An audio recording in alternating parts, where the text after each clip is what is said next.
Michael, let's turn back to you.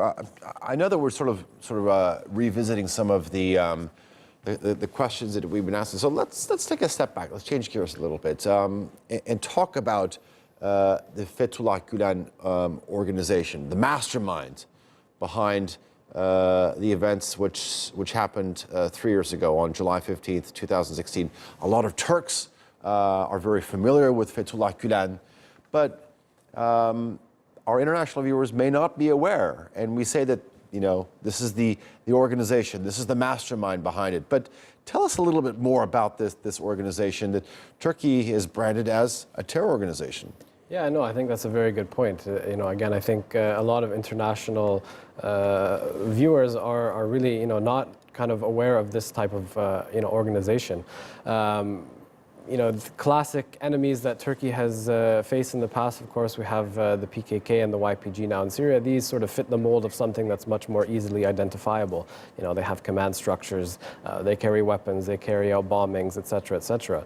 The Gulenist movement is, you know, a new type of movement, and I think one of the guests earlier tonight, you know, pointed towards there's some sort of parallels. You know, I think we should be careful making these parallels, but some sort of parallels to, let's say, the infiltration of Nazis or the Stasi in the past, right? Where you have a very deliberate effort over the long term to achieve a particular goal, which you know, they tried to do on the night of the attempted coup, through very underhanded means. But to make it appear legitimate, of course, then they infiltrate state bodies. So if you have figures, you have members, senior members that are occupying, you know, important positions within the state, that makes your chances of success much more higher. But it's really, I think, you know, it's a long game we're looking at here.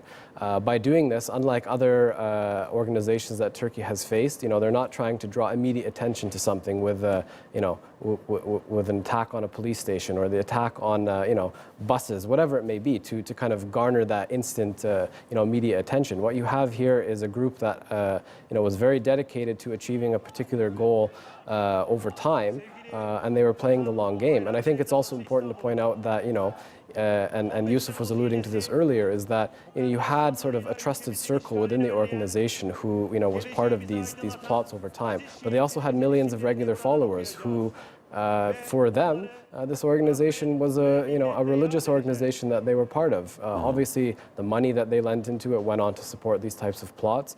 Through the schools, their children were perhaps educated to, you know, hold views that may have been problematic, of course. But this is really a different type of organization that I think even theoreticians of these types of groups, you know, maybe don't have a full grasp on yet. And I think it's something that needs to be studied further.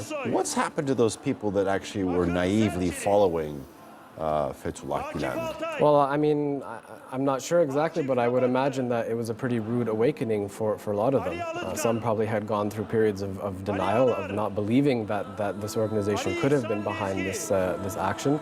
You know, others obviously left the organization, and we see others, particularly those who have been in the public eye, close ranks. There's the basketball player in the United States who has you know, repeatedly been put on media to come out in defense of Gulen. So, you know, you have different types of members who are being used for obviously different types of activities. But I think, you know, generally the sort of the regular people who were part of this movement, you know, I think it was a very rude awakening for most of them to learn that, you know, an organization that they had perhaps devoted much of their lives to was actually working against their interests the whole time. All right.